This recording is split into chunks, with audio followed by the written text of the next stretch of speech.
இந்த மாதிரியான கிரிமினல்கள் கூட ஃபோட்டோ எடுத்துக்கும் போது ரொம்ப எச்சரிக்கை. அவன் அந்த ஃபோட்டோவை எப்படி எடுத்து மிஸ்யூஸ் பண்ணுவான்றதெல்லாம் இருக்குது.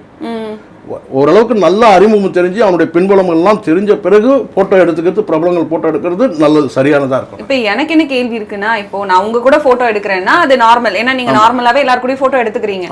வேற ஒருத்தர் கூட ஒரு பிரபலம் கூட எடுக்கிறேன்னா கூட அவங்க கூட அவ்வளவு பவுன்சர்ஸ் இருப்பாங்க, அவங்கள தாண்டி தான் போய் எடுக்கணும். ஆனா ஒரு துணை முதலமைச்சர் கூட எடுத்திருக்காங்க, ஹெல்த் மினிஸ்டர் கூட எடுத்திருக்காங்க, அவ்வளவு பவுன்சர்ஸ் இருப்பாங்க. அதுதான் இங்க பொது வாழ்க்கையில இருக்கிற ஒரு சிக்கல் இருக்குமா. இங்க பிரபலமானவர்கள் பிரபலம் இல்லாத நபர்களோட ஃபோட்டோ எடுக்கும்போது எச்சரிக்கை. இப்போ பிரபலமானவர் இன்னொரு பிரபலமானவரோட ஃபோட்டோ எடுத்துக்கிறாங்கன்னா அது பிரச்சனை கிடையாது.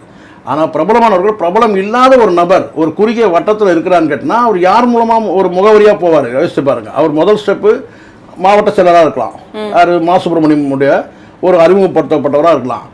அதை தாண்டி அது கேட்டால் அவருக்கு மா சுப்பிரமணியத்துக்கு யார் இவரை ரெப்ரசன்ட் பண்ணுவாங்க, அந்த பகுதியில் இருக்கிற ஒரு வட்ட செயலராக இருக்கலாம். நம்ம அதெல்லாம் போட்டோம் பார்க்குறோம்ல. அப்படி தானே இவங்க அடுத்தடுத்த ஸ்டெப்பு போவாங்க. ஒரு பொது வாழ்க்கையில் இருக்கிறவங்க பார்த்தீங்கன்னா எண்ணற்ற நபர்கள் ஒரு மக்கள் தலைவர்கிட்ட ஃபோட்டோ எடுத்துப்பாங்க.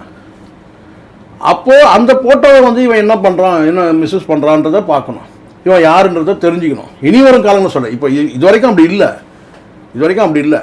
இப்போ எளிதில் நெருங்கக்கூடிய தலைவர்களுக்கு அது சிக்கலாகுது. இப்போ ஜெயலலிதா அவர்கள்கிட்ட போயிட்டு எல்லாரும் ஃபோட்டோ எடுத்துக்க முடியுமா? வாய்ப்பே இல்லை, வாய்ப்பு கிடையாது.